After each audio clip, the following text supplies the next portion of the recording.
Mr President.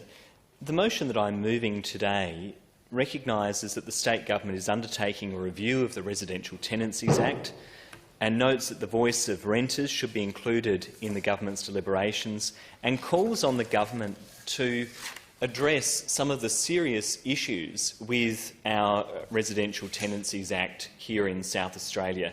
And the Greens for some time have been calling on the government, this Labor government and indeed the previous Liberal government, to bring South Australia into line with other jurisdictions across our country.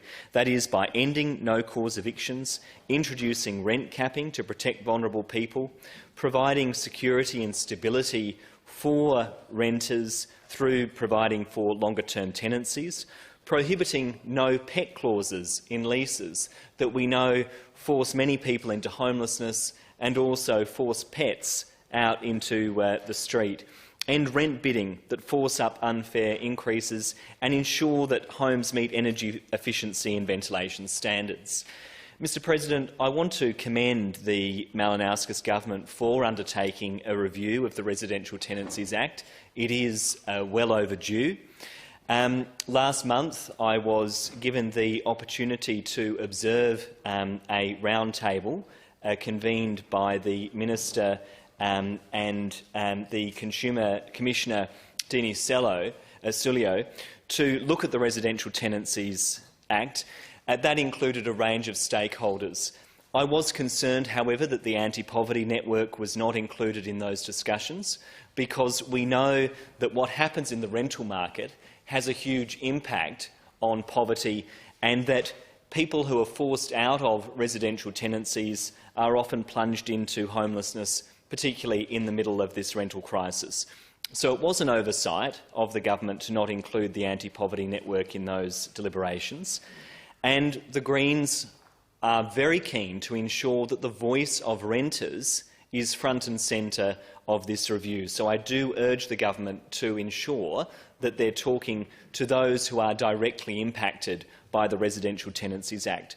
We know that for far too long this Act has been skewed in favour of landlords. That's the way our system works.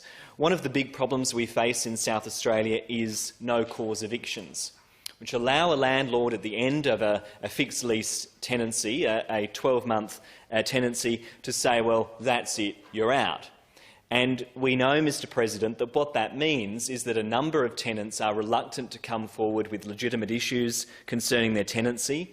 And I have had many constituents contact me, not only as a member of this place, but also in my former life as an Adelaide City Councillor, a number of tenants contacting me, talking about issues that they have had with getting their landlord to make basic changes to the property or to undertake basic maintenance.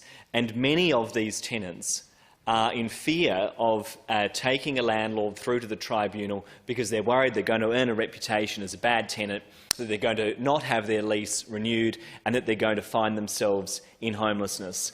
And this is a situation, Mr President, that is exacerbated by the record low vacancy rate that we have here in South Australia.